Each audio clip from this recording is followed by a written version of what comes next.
Gotham City rarely sleeps.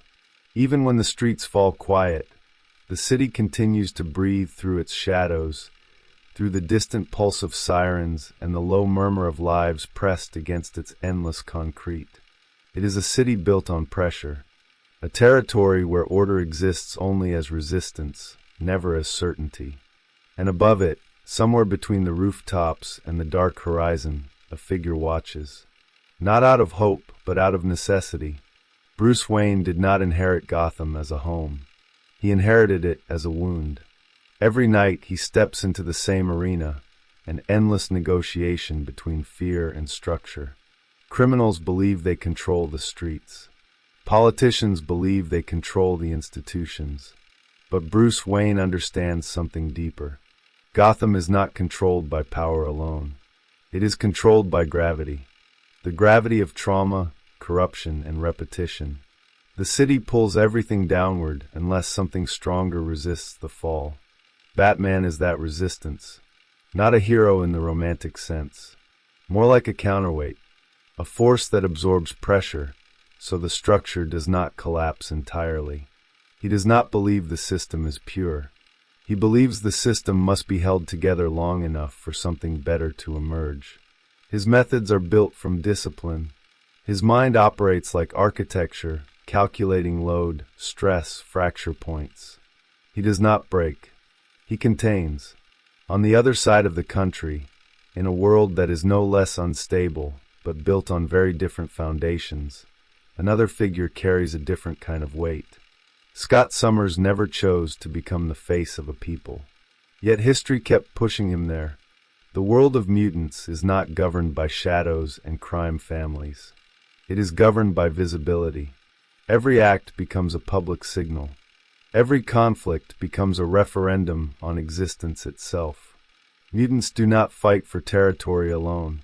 They fight for recognition, for legitimacy, for the right to remain in the world without becoming its enemy.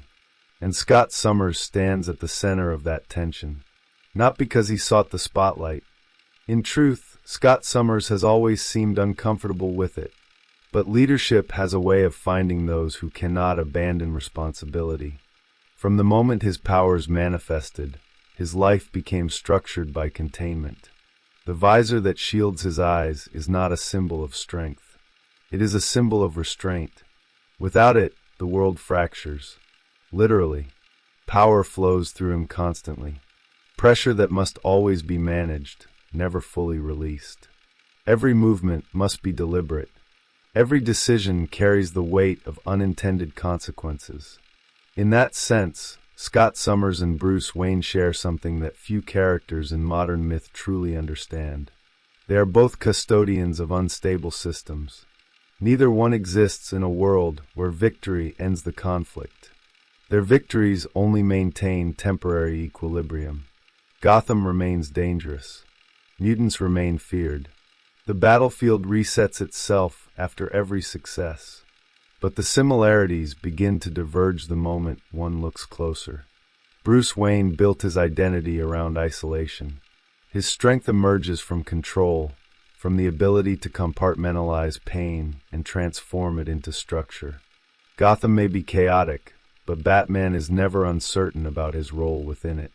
He is the wall that refuses to move. Scott Summers grew up inside a collective. The X-Men were never just a team. They were an experiment in coexistence, a fragile attempt to build a future where difference could survive within a hostile environment. Scott did not learn leadership by mastering fear. He learned it by managing relationships, by balancing personalities, by trying to keep hope alive even when the world repeatedly proved that hope could be punished. One man governs through calculated distance, the other through reluctant responsibility. And yet both carry a similar burden. Each one became the strategic center of their respective worlds. Not the most charismatic figure, not the most beloved, but the one who understands that survival requires organization. Someone must calculate the consequences that others would rather ignore. The strange thing is that neither of them was designed to be inspirational. They were designed to endure. Over time, however, endurance begins to look like authority. Authority begins to resemble control. And control, when exercised long enough, inevitably attracts scrutiny.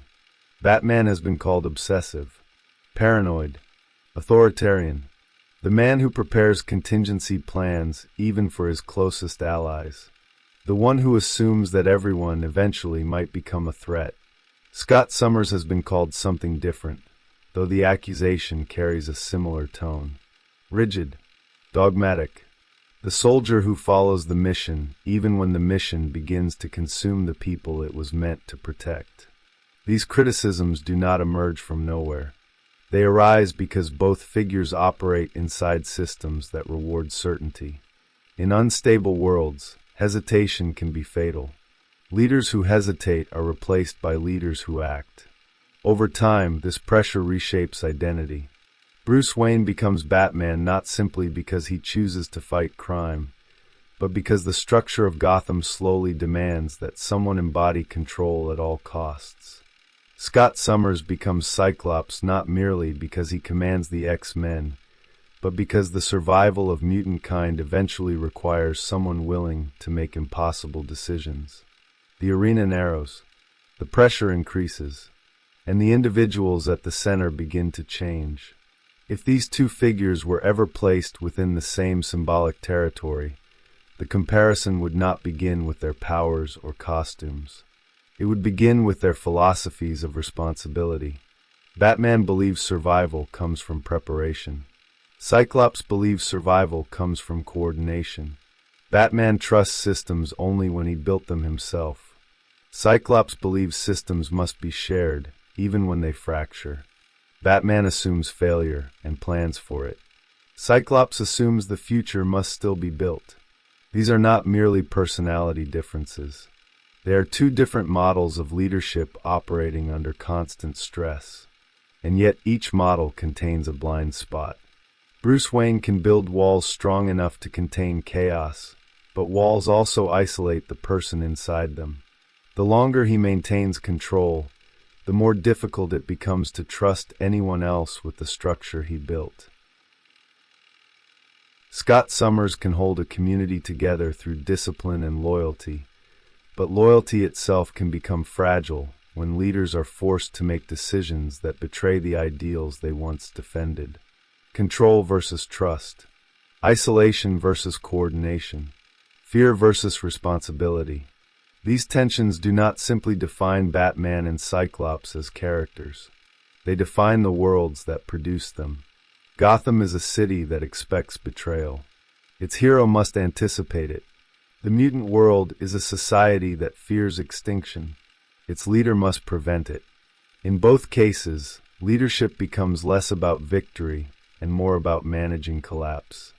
And somewhere within that process, an uncomfortable question begins to emerge. What happens when the person responsible for holding the system together becomes the very thing the system fears? For Bruce Wayne, that question appears in whispers from his allies. A man who prepares for every scenario may eventually prepare for the downfall of those closest to him. For Scott Summers, the question appears in moments of moral fracture. A leader who fights for the survival of his people may eventually decide that survival justifies actions that once seemed unthinkable. Pressure does not simply reveal character. Pressure reshapes it, which is why the comparison between these two figures becomes so fascinating. Batman represents control perfected to the edge of paranoia. Cyclops represents responsibility carried to the edge of moral compromise. Both stand at the center of fragile worlds. Both refuse to abandon the systems they were asked to protect. And both gradually discover that leadership has a strange gravity of its own. The longer someone carries it, the heavier it becomes. At first glance, these two men appear to belong to completely different mythologies. One emerges from urban noir, the other from science fiction allegory. One moves through shadows, the other commands a visible team. But beneath those surface differences lies a deeper symmetry. Two figures shaped by catastrophe. Two leaders forged by responsibility. Two custodians of worlds that cannot afford their failure. The real question is not which one is stronger. The real question is what happens when two different philosophies of survival look at each other across the same symbolic battlefield. Because sometimes the most revealing mirror is not the one that reflects similarity. It is the one that reveals the limits of everything a person believed about leadership, sacrifice, and control. And in that mirror, Bruce Wayne and Scott Summers might discover something neither of them ever truly learned in their own worlds: how to carry power without becoming imprisoned by it. Bruce Wayne and Scott Summers did not become leaders because they desired authority. Power arrived through absence, through loss, through the slow collapse of the worlds that once protected them. In both cases, the origin of leadership begins with childhood, but the emotional architecture that shaped each man follows a very different pattern. Bruce Wayne's world fractures in a single moment. A theater, a narrow alley, a gunshot that echoes through a city already accustomed to violence. In that instant, a boy understands something irreversible about the environment around him. Gotham is not merely dangerous. It is structurally vulnerable. A system that failed at the most basic task a society claims to perform: protecting the innocent. That moment does not simply create grief. It creates orientation. From that point forward, Bruce Wayne no longer sees the city as a home, but as a flawed construction. The young mind that once assumed stability begins to observe patterns instead: crime, corruption, institutional weakness, political compromise. All the invisible mechanisms that allow tragedy to pass through the cracks of civic life. The death of his parents becomes more than a personal trauma. It becomes a diagnosis. Gotham is not collapsing because evil appears suddenly. Gotham collapses because its structures were never strong enough to resist the forces pressing against them. As Bruce grows older, this realization hardens into purpose. His education becomes an investigation into the mechanics of disorder. He studies criminal psychology, martial disciplines, investigative methods, and the subtle relationship between fear and authority. Every skill he acquires is another component in a system he is quietly building around himself. The persona of Batman eventually emerges from that accumulation of preparation, not as an emotional response, but as an engineered solution to a problem that Bruce Wayne believes the city can no longer solve on its own. The psychological consequence of this path is subtle but profound. Bruce Wayne does not simply fight crime. He reorganizes his entire identity around the idea of control. Emotion must be contained. Relationships must be carefully managed. Every weakness becomes a potential breach in the structure he has constructed around his mission. Gotham's instability becomes the external mirror of an internal discipline that grows increasingly rigid with time. Scott Summers arrives at leadership through a very different process. His childhood is not defined by a single catastrophic event, but by prolonged instability. His family disappears during a plane crash, and he is separated from his brother. The institutions meant to protect him offer little clarity. Instead, they provide a sense of displacement that becomes the background condition of his early life. When his mutant abilities manifest, they do so violently and without warning. Energy erupts from his eyes in destructive bursts that he cannot control. Where Bruce Wayne learns to distrust the external world, Scott Summers learns to distrust himself. His own body becomes unpredictable terrain. The power that flows through him does not ask permission before it acts. Without restraint, it can destroy the very people he hopes to protect. From the beginning, his existence becomes structured by containment. The visor that eventually shields his eyes is not merely equipment. It is a constant reminder that discipline is the only barrier between intention and catastrophe. Scott's trajectory changes when he encounters Charles Xavier. Xavier offers something Bruce Wayne never truly received in his youth: a framework capable of transforming chaos into purpose. The School for Young Mutants is more than a training ground. It reframes the meaning of mutation itself. Powers that once appeared as accidents become elements within a larger social experiment. A fragile vision suggesting that mutants and humans might eventually coexist without destroying one another. Within this environment, Scott Summers learns a form of leadership grounded in cooperation rather than isolation. The X-Men are not simply a team of fighters. They represent an attempt to build a functioning community under constant pressure. Each member carries different abilities, different fears, and different relationships with the world that rejects them. Coordination becomes the only viable path to survival. Scott gradually becomes the center of that coordination, not because he seeks the role, but because his temperament makes him uniquely suited to manage it. Discipline defines his presence. The same restraint that prevents his power from erupting uncontrollably also shapes his strategic thinking. During combat, his voice becomes the stabilizing force that keeps the group organized. His decisions emerge from calculation rather than impulse, and that reliability slowly builds trust among individuals whose abilities often reflect emotional volatility. Over time, Scott Summers becomes the operational center of the X-Men, the one who holds the system together when pressure threatens to fracture it. Yet leadership inside the mutant world carries complications that Bruce Wayne rarely confronts in Gotham. The X-Men do not merely fight enemies. They function as representatives of a marginalized population. Every action they take is interpreted as evidence of what mutants might become if given power. Success must demonstrate restraint. Failure risks confirming the fears of those who already believe mutants represent an existential threat. Scott internalizes this responsibility with increasing intensity. Leadership ceases to be a tactical role and becomes an identity that follows him everywhere. The survival of mutant kind gradually appears to depend on his ability to balance competing forces within a hostile environment. Protect the team, maintain moral legitimacy, prevent escalation that could justify large-scale retaliation against mutants everywhere. The contrast between Bruce Wayne and Scott Summers becomes clearer when examining the structures that shaped them. Bruce constructs authority from the outside inward. Gotham is unstable, therefore he imposes order through personal discipline and strategic control. Scott constructs authority from the inside outward. The mutant community is fragile, therefore he strengthens its internal coordination and attempts to guide it toward a sustainable future. One man governs a city defined by corruption and decay. The other attempts to lead a people defined by fear and uncertainty. Their methods reflect those conditions.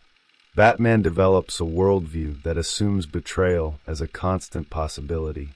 Even alliances with other heroes remain provisional. He studies his allies with the same analytical precision he applies to his enemies. Preparation becomes his primary defense against chaos. Cyclops develops the opposite instinct. The X-Men can only function if trust remains possible among individuals whose powers could easily destabilize the group. Scott learns to manage personalities, negotiate disagreements, and maintain cohesion under extreme pressure. His authority depends not on fear, but on the belief that the collective mission still matters. Yet cohesion does not eliminate ideological conflict. The mutant world contains competing visions of the future. Some mutants believe peaceful coexistence with humanity is naive. Others argue that mutants should abandon the human world entirely and establish their own civilization. Figures like Magneto embody a philosophy that interprets mutant power as evidence of evolutionary superiority rather than a burden requiring restraint. Magneto's worldview places Scott Summers in an impossible position. Magneto articulates fears that many mutants quietly share. The human world has repeatedly demonstrated hostility toward their existence. Yet embracing domination as a solution would destroy the moral foundation that once justified the X-Men's struggle for acceptance. Scott becomes the reluctant mediator between survival and principle, attempting to preserve a fragile middle ground while both sides grow increasingly impatient.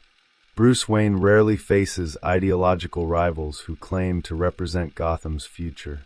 His enemies embody the city's corruption rather than offering alternative social visions. Criminals seek power, chaos, or personal revenge. They do not attempt to reshape the moral architecture of Gotham itself. Batman therefore fights to preserve stability rather than negotiate competing political futures. Cyclops operates within a far more ambiguous environment. Some of his greatest adversaries believe they are protecting mutant kind through different methods. Disagreements escalate from philosophical debate into violent confrontation, forcing Scott to recognize that good intentions alone cannot stabilize history. Decisions must be made, even when every available choice carries moral consequences. Over time, this pressure transforms the disciplined field commander into something more complex. The longer Scott Summers remains responsible for the survival of his people, the more his leadership begins to adopt the strategic coldness often associated with figures like Bruce Wayne. He plans further ahead. He begins to accept sacrifices that once would have seemed intolerable. He questions whether moral purity is compatible with survival in a world that repeatedly punishes vulnerability. At the same time, Gotham continues to challenge Bruce Wayne's belief in perfect control. New villains emerge whose motivations cannot be predicted through conventional criminal logic. The Joker represents chaos that refuses to submit to rational strategy. Gotham behaves less like a city and more like a living system that continuously generates new forms of instability. Batman responds by expanding the mechanisms of surveillance and preparation that define his mission. The Batcave evolves into a command center capable of monitoring the entire city. Contingency plans multiply. The system he created to manage Gotham grows larger and more complex, reflecting the same institutional tendencies he once criticized in the authorities who failed his parents. Responsibility becomes gravity for both men. The longer they remain at the center of their respective systems, the harder it becomes to imagine stepping away from them. Gotham expects Batman. Mutant kind expects Cyclops. What began as individual responses to extraordinary circumstances slowly transforms into structural dependence. When individuals become structural necessities, something subtle begins to change in their psychology. They stop asking whether the system itself should evolve. Their attention focuses instead on preventing collapse. Stability becomes the overriding objective. The question of transformation fades into the background. At this point, the philosophies of Bruce Wayne and Scott Summers begin to converge despite their different origins. Both men carry systems that appear too fragile to survive without their constant vigilance. Both believe that discipline, foresight, and strategic control represent the only reliable defenses against chaos. Yet this convergence also reveals a potential blind spot. The same qualities that once allowed them to stabilize their worlds may eventually prevent those worlds from changing. The leaders who protected their communities from collapse may also become the forces that keep those communities locked inside the conditions that produced the crisis in the first place. The stage is now prepared for the conflict that follows. Two leaders shaped by different environments. Two philosophies built on responsibility and discipline. Both convinced that their approach represents the most rational path forward. Both slowly discovering that the systems they protect have begun to shape them in return. The first visible cracks in the leadership models of Bruce Wayne and Scott Summers do not appear during triumph, but during the slow realization that triumph does not stabilize their worlds. Both men began with the assumption that discipline could contain chaos. Over time, they discover that chaos is not something that disappears once defeated. It reorganizes itself. It learns. It returns in new forms that expose the limits of every structure designed to control it. Gotham City becomes the laboratory where Bruce Wayne confronts this reality. In the early years of Batman's presence, the city appears to respond to his methods. Criminal organizations collapse under sustained pressure. Fear spreads through the underworld. The figure moving through the rooftops becomes a rumor that slowly transforms into a deterrent. For a brief moment, it seems possible that a single individual, armed with preparation and relentless will, might shift the balance of power within the city. But Gotham does not remain static. Organized crime gives way to something stranger. Criminality evolves into theatricality. Villains emerge whose actions cannot be explained through conventional motivations such as profit or territorial control. Figures like the Joker introduce a form of chaos that appears almost philosophical in nature. Their objective is not domination of the city's infrastructure. Their objective is to expose the fragility of the order Batman is trying to impose. Each confrontation reveals a deeper truth about Gotham's nature. The city is not simply corrupted by criminals. It is structured around tension. Remove one pressure point and another emerges somewhere else. The system behaves like a field under constant stress where fractures migrate rather than disappear. Batman begins to understand that he is not fighting isolated enemies. He is resisting a gravitational force that continuously pulls Gotham toward collapse. Bruce Wayne responds with the only method he fully trusts: expansion of control. If Gotham generates unpredictable threats, then the system designed to protect the city must grow more sophisticated than the forces destabilizing it. Surveillance expands across the urban landscape. Intelligence networks deepen. Psychological analysis becomes an essential tool for anticipating the behavior of enemies who operate according to unconventional logic. This transformation slowly changes the scale of Batman's presence. He is no longer simply a figure moving through the night, confronting criminals face to face. He becomes a strategist overseeing a complex architecture of observation and response. Gotham becomes less a city and more a map of variables constantly monitored for signs of emerging danger. Yet every expansion of control introduces a new paradox. The more comprehensive Batman's system becomes, the more it resembles the institutional structures he once believed were incapable of protecting the city.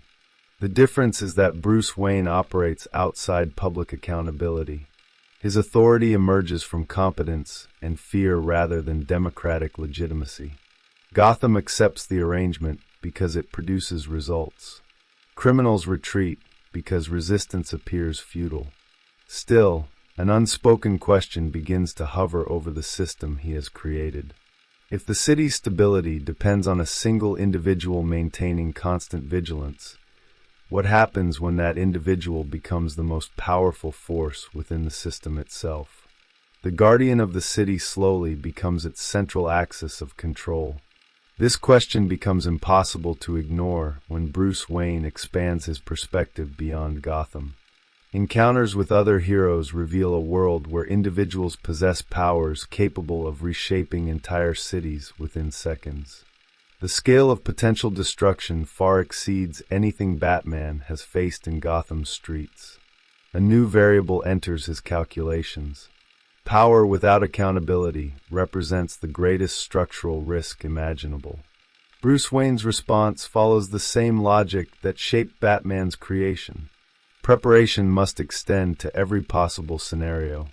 Quietly and methodically, he begins developing contingency plans designed to neutralize even the most powerful allies should they ever lose control. From his perspective, this is not paranoia. It is structural responsibility. If the world contains forces capable of catastrophic destruction, someone must ensure that no individual remains beyond the reach of consequence. The psychological cost of this decision spreads slowly through the community around him. Allies who once trusted Batman as a partner begin to sense the architecture of suspicion hidden within his planning. Contingency systems imply that trust remains conditional. Preparation against betrayal implies that betrayal is assumed to be inevitable. Batman believes he is protecting the world from the dangers of unchecked power.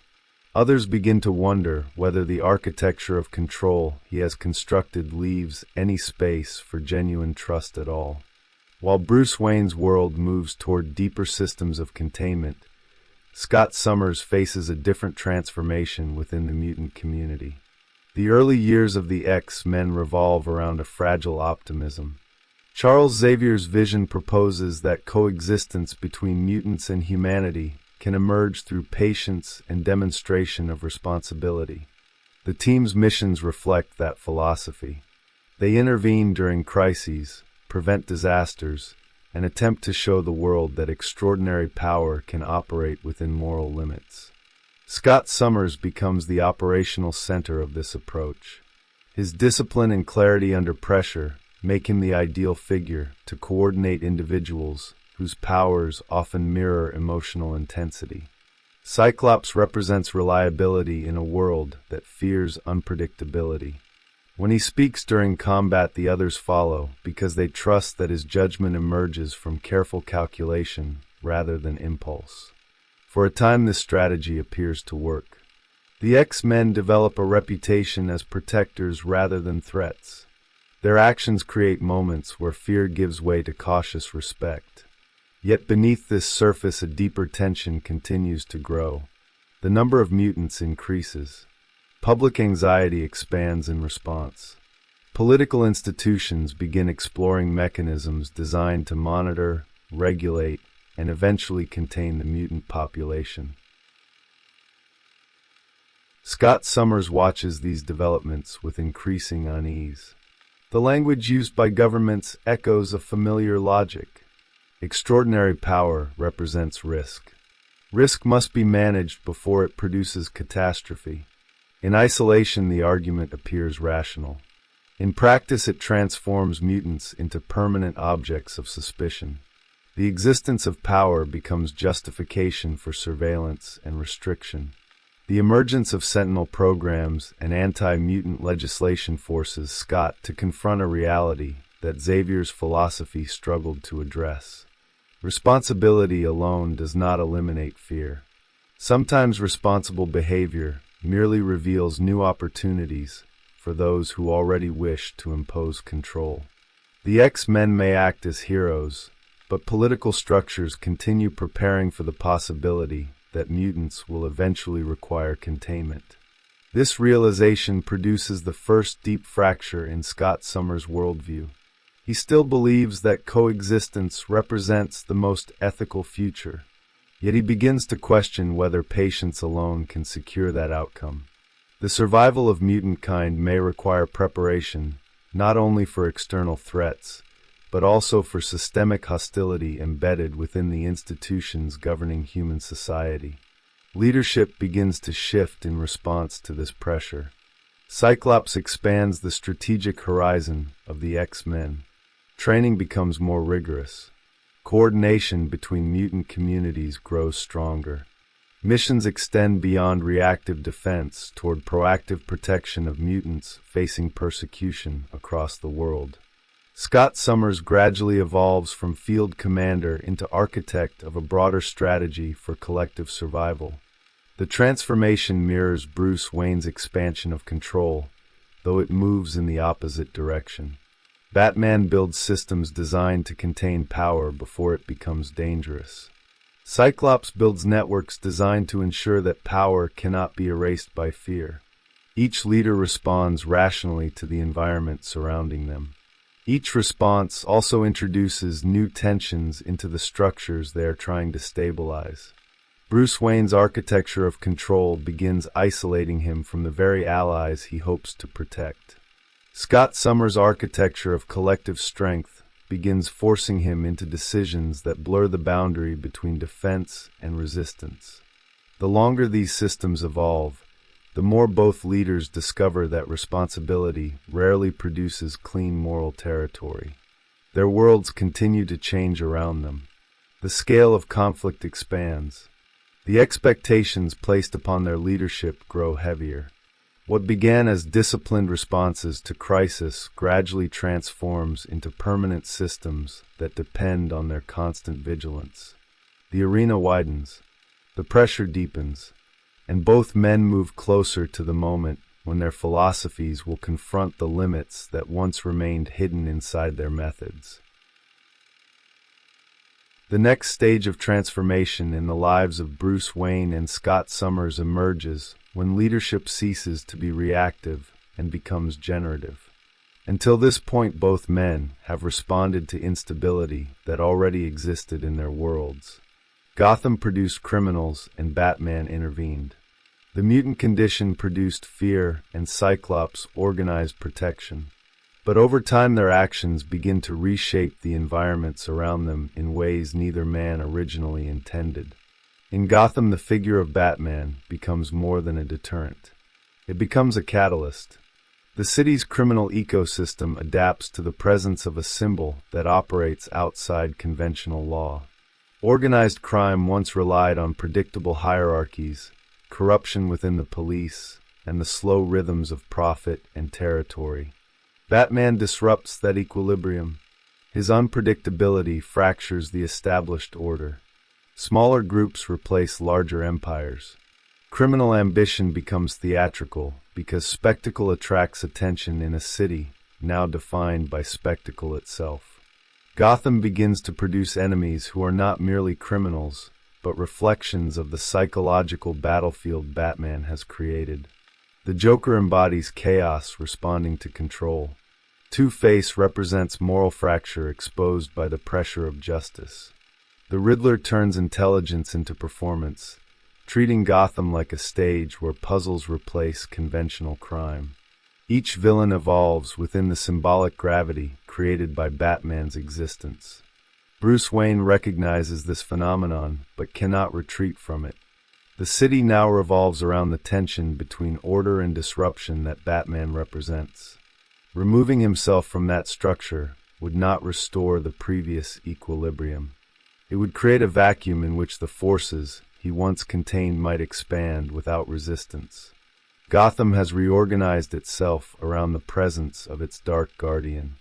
Leadership, therefore, becomes a continuous act of maintenance. Bruce Wayne refines his systems not only to confront crime, but to anticipate how crime will evolve in response to his own methods. Strategy expands from simple reaction into something closer to ecological management. Gotham becomes a territory where psychological forces interact like weather systems, and Batman attempts to forecast their movement before they erupt into visible crisis. At the same time, his influence begins extending into the larger community of heroes operating beyond the city. The formation of alliances introduces Bruce Wayne to individuals whose powers defy conventional limits. Some possess abilities capable of reshaping continents. Others move through time or manipulate reality itself. The scale of potential destruction forces Bruce to re-examine the architecture of responsibility that once governed his mission. His conclusion emerges quietly but decisively. Power without preparation represents the greatest risk any system can face. If individuals capable of catastrophic destruction exist within the same world, someone must ensure that those individuals remain accountable to structures capable of restraining them. Bruce Wayne believes that responsibility cannot rely solely on trust. Trust must be reinforced by mechanisms capable of acting when trust fails. From this conviction emerges the controversial dimension of Batman's strategic thinking. Contingency plans appear not only for enemies but also for allies. Each hero's strengths become variables within an analytical framework designed to determine how they might be stopped if they ever lose control. Bruce Wayne does not interpret this planning as betrayal. He interprets it as insurance against the unpredictable nature of power. The reaction from others reveals how differently leadership can be perceived depending on perspective. Many heroes interpret Batman's preparation as evidence of distrust rather than responsibility. The very act of planning for failure appears to undermine the solidarity required for cooperation among individuals who already carry immense burdens. What Bruce Wayne considers structural prudence, others experience as quiet surveillance. Meanwhile, Scott Summers encounters a parallel transformation inside the mutant world. though its origins arise from fear rather than spectacle. The number of mutants across the planet continues to grow.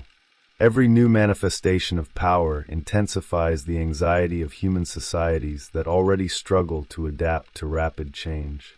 Governments respond by constructing increasingly elaborate systems designed to monitor and contain the mutant population. Sentinel programs emerge as technological expressions of that fear. Machines built for the sole purpose of identifying and neutralizing mutants introduce a new level of existential threat. Unlike human adversaries who can be reasoned with or persuaded, the Sentinels represent pure logic applied to the elimination of perceived risk. Their existence signals that political systems are preparing for scenarios where coexistence is no longer considered viable. Scott Summers understands immediately what this development means for the future of mutant kind. The question is no longer whether mutants can demonstrate moral responsibility. The question is whether institutions built on fear will allow them the opportunity to prove it.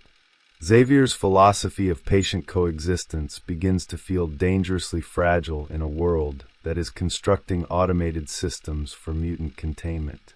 Cyclops faces a decision that will gradually redefine his role within the mutant community. He can continue defending the vision of coexistence while hoping that fear eventually subsides. Or he can begin preparing mutants for the possibility that survival will require autonomy rather than acceptance. Neither path offers moral clarity. Each carries consequences that will shape the destiny of an entire population. Scott chooses a middle course at first, though the middle ground narrows with each passing year. The X-Men expand their operational reach. Mutant communities scattered across the world begin forming networks capable of responding to crises independently of human institutions. Cyclops becomes the strategist coordinating these efforts. His leadership evolves from managing a team into guiding a dispersed population, navigating an increasingly hostile environment. The more he assumes this responsibility, the more Scott Summers begins to resemble the kind of leader he once resisted becoming. Decisions now involve weighing the survival of many against the safety of a few. Tactical secrecy becomes necessary when political authorities treat mutant existence as a threat to be neutralized. The idealism that once defined the X-Men begins to coexist with a more pragmatic understanding of power. Observers within the mutant community react to this shift in different ways. Some believe Cyclops has finally accepted the reality that Magneto recognized long ago. Others worry that the discipline once associated with moral restraint is gradually transforming into strategic rigidity. Leadership that once symbolized hope now carries the gravity of authority capable of reshaping the future of mutant kind. Bruce Wayne and Scott Summers are now moving along parallel trajectories without realizing it. Each man began as a guardian responding to crisis within a defined territory. Over time, both have become architects of systems extending far beyond their original missions. Batman's influence reaches across networks of heroes whose actions could reshape the planet. Cyclops guides a scattered people whose survival increasingly depends on coordinated strength. Their motivations remain rooted in responsibility. Bruce Wayne believes preparation prevents catastrophe. Scott Summers believes organization prevents extinction. Yet the systems they construct gradually acquire momentum of their own. Structures designed for protection begin influencing the behavior of those who live within them. Allies adapt to Batman's constant vigilance. Mutants reorganize around Cyclops' strategic vision. Leadership becomes less about individual intention and more about managing the structures that intention has created.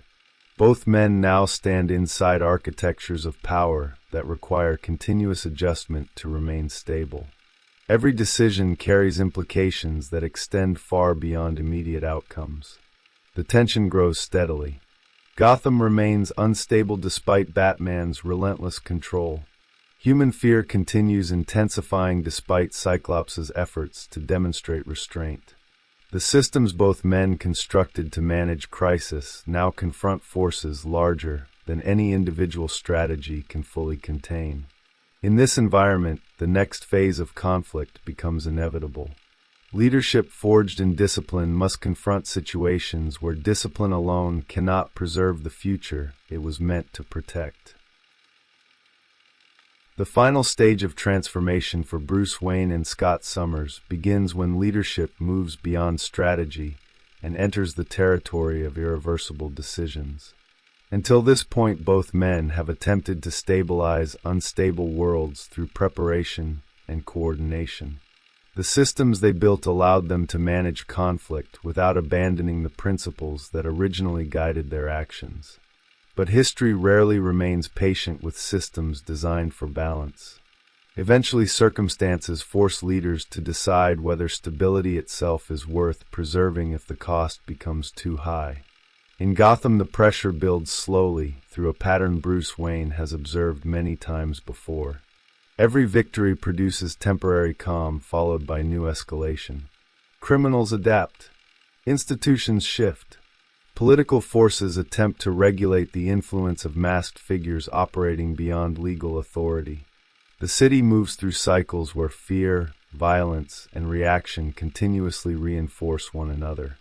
Batman remains the constant presence, holding those cycles within limits. Yet the scale of responsibility surrounding him expands beyond Gotham's borders. The world now contains alliances of heroes capable of intervening in global crises. These alliances create new expectations about accountability. Governments question the legitimacy of individuals who operate with immense power outside formal oversight. Public trust fluctuates between admiration and suspicion.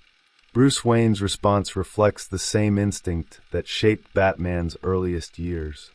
When systems grow unstable, the solution is deeper preparation. Contingency frameworks become more sophisticated.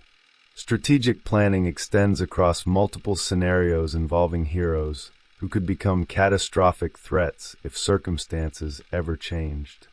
From Bruce's perspective, this is the logical extension of responsibility. If power exists, then someone must understand how to restrain it. The revelation of these contingency plans fractures the fragile trust among the heroes. Those who once saw Batman as a partner now confront the unsettling realization that he has quietly prepared methods for neutralizing them. The discovery does not merely produce anger. It forces a philosophical confrontation. What does leadership mean when protection requires anticipating betrayal even from allies? Bruce Wayne defends his position with unwavering clarity. Power without accountability invites disaster. Preparation does not imply hatred or suspicion. It implies recognition of human fallibility. Even the most principled individuals can be corrupted by circumstances. Systems must therefore exist that can intervene before catastrophe becomes irreversible. Yet the argument reveals something deeper about the architecture of Batman's worldview. His experience in Gotham taught him that chaos emerges whenever structures fail to anticipate weakness. The death of his parents represents the moment when institutional complacency allowed violence to slip through the cracks of civic order. From that point forward, Bruce Wayne vowed that no system he built would remain unprepared for its own failure. The problem is that such preparation carries psychological consequences. Leadership grounded entirely in anticipation of failure leaves little space for trust to develop. Allies begin to question whether Batman's vision of responsibility ultimately transforms every relationship into a calculation of risk. The guardian of the system becomes its silent observer, always ready to intervene if loyalty falters.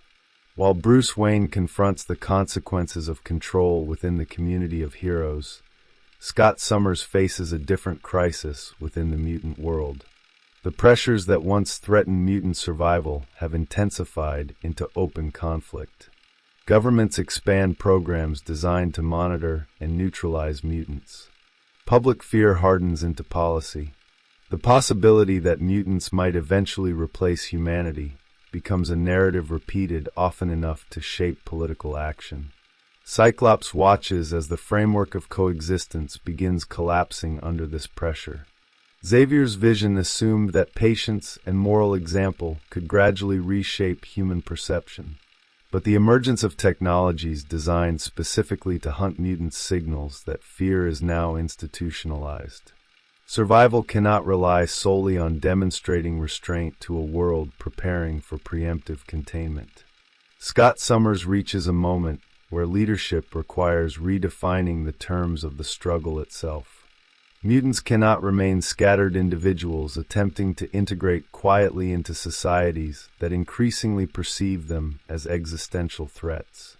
They must organize as a people capable of defending their future collectively. This realization transforms Cyclops from a symbol of disciplined cooperation into a figure guiding the political awakening of mutant kind. The change unfolds through decisions that would have once appeared unthinkable to the young leader who followed Xavier's teachings with near religious dedication. Mutants begin establishing independent structures capable of sustaining their communities. Strategic alliances form among groups that once remained divided by ideology.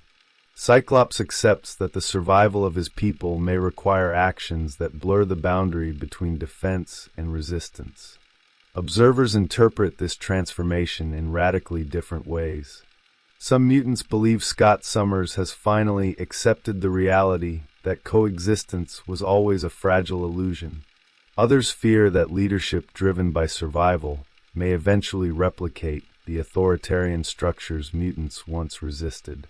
Cyclops carries the weight of these conflicting interpretations while continuing to organize a population that now sees him as the central architect of their future. The psychological burden of this role grows heavier with each crisis. Scott Summers understands that every strategic decision now shapes the destiny of millions who share his genetic inheritance. If he acts too cautiously, mutants may remain vulnerable to eradication.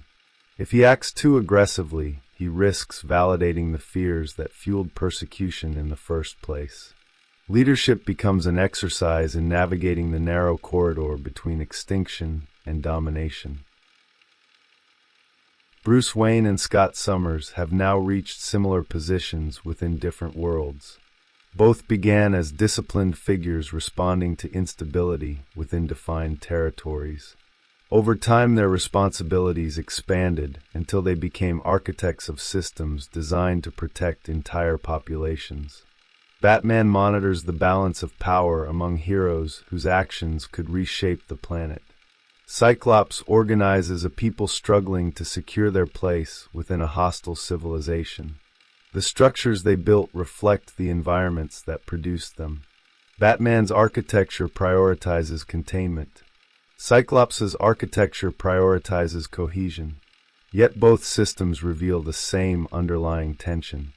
Leadership that stabilizes a community eventually concentrates authority within the individual responsible for maintaining that stability. At this stage of development, the most difficult question emerges. When the survival of a system depends on one leader's judgment, how long can that leader continue acting as a guardian rather than becoming the structure itself? Bruce Wayne resists this transformation by insisting that his contingency systems remain tools rather than instruments of domination. He believes preparation preserves freedom by preventing catastrophic failure.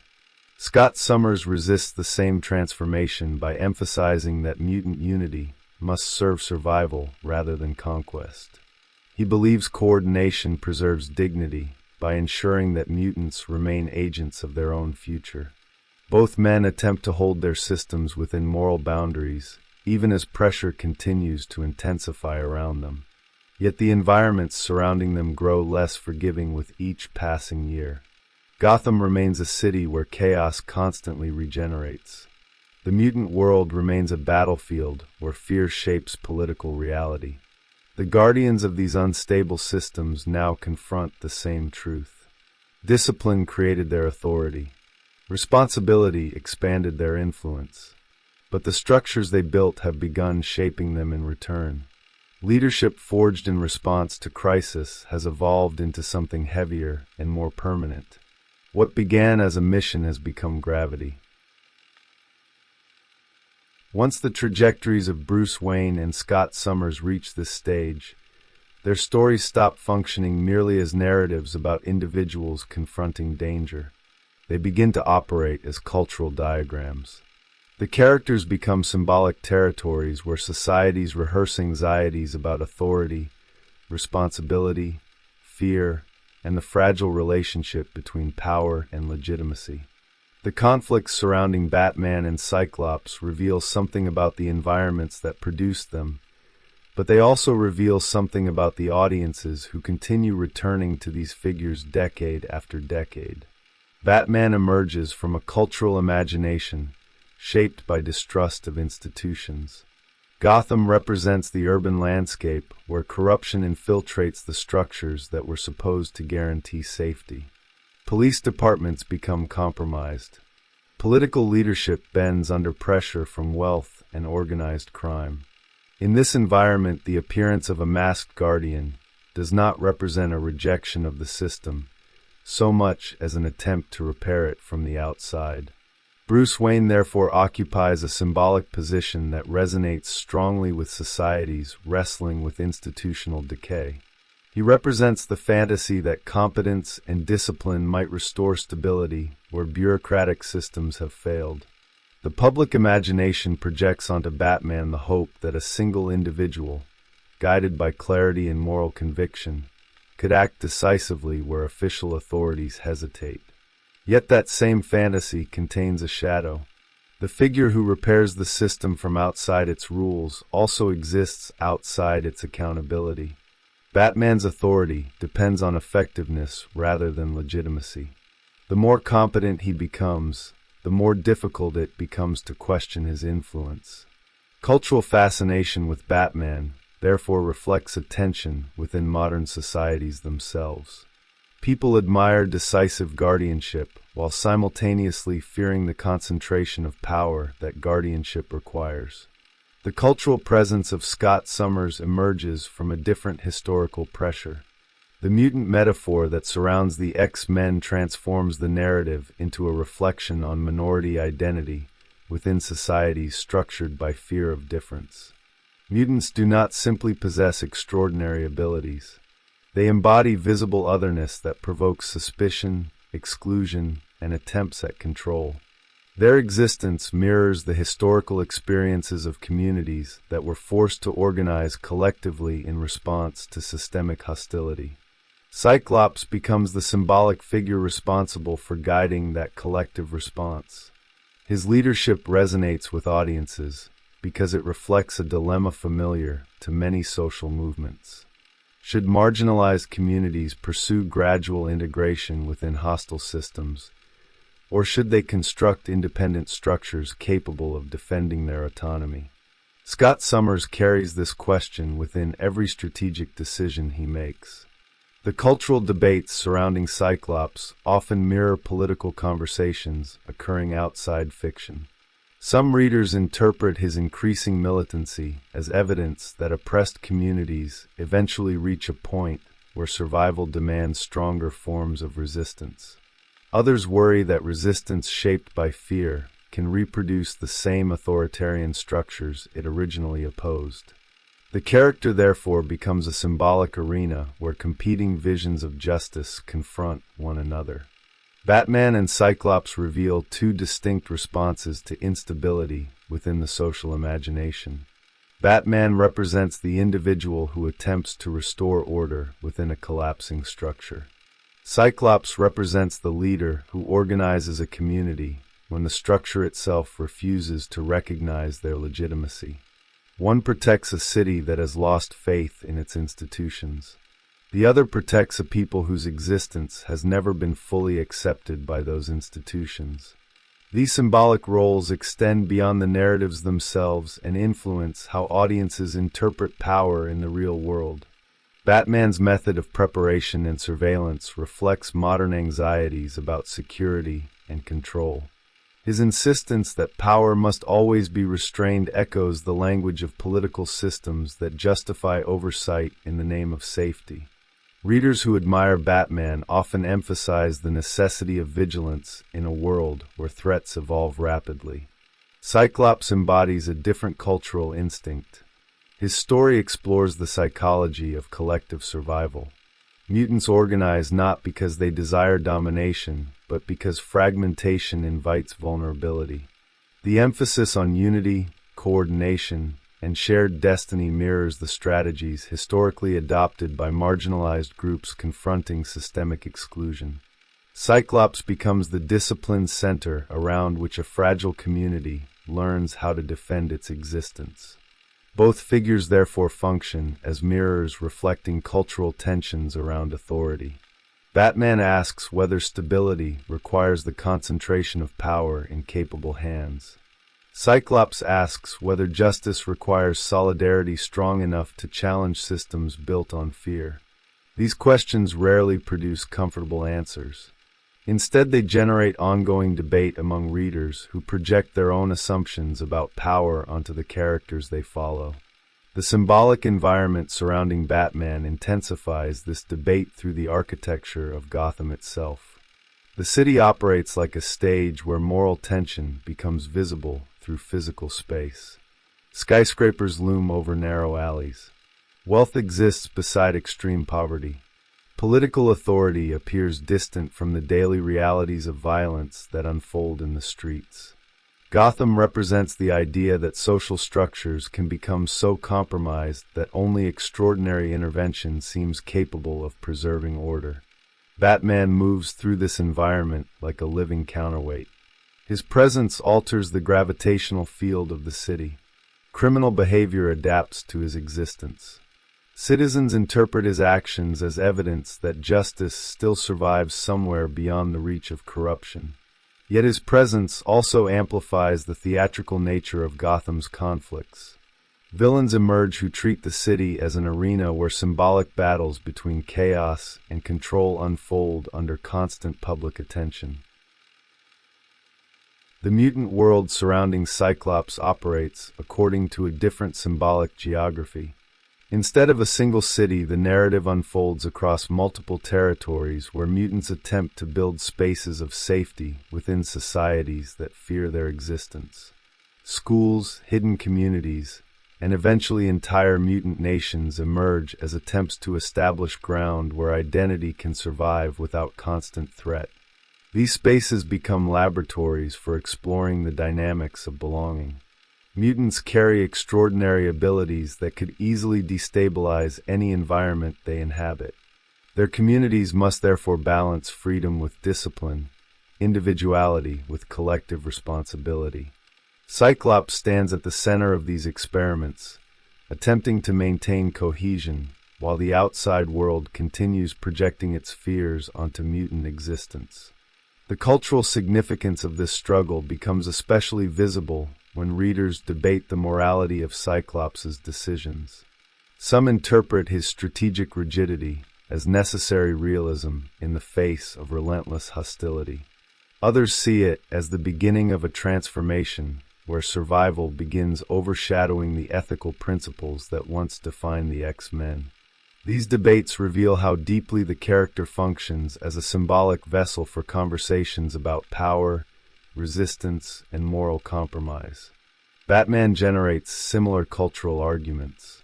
His contingency plans against allies provoke questions about the limits of preparation. Is it responsible to anticipate the possibility that even trusted partners might become threats? Or does such preparation undermine the solidarity required to confront danger collectively?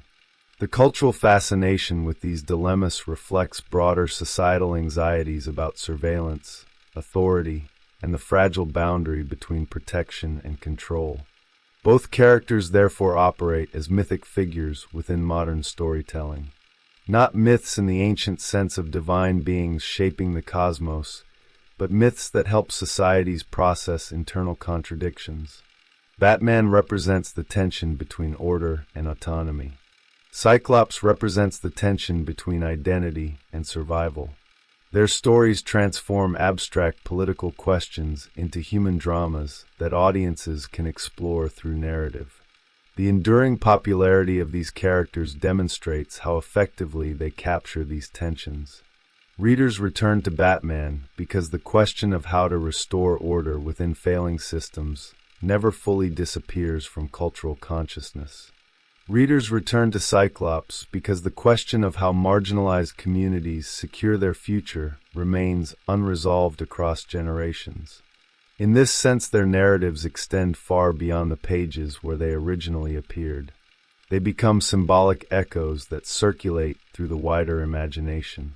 Each new story revisits the same fundamental dilemmas, adjusting them slightly to reflect the anxieties of the moment.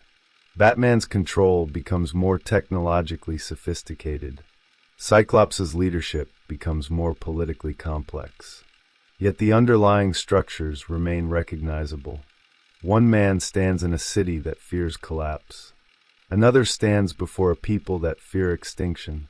Each figure carries the weight of decisions that will determine whether the systems surrounding them survive long enough to evolve. Through that lens, the comparison between Bruce Wayne and Scott Summers becomes more than a creative thought experiment. It becomes a reflection on two archetypal responses to instability that continue shaping cultural conversations about leadership, responsibility, and the cost of protecting a fragile future.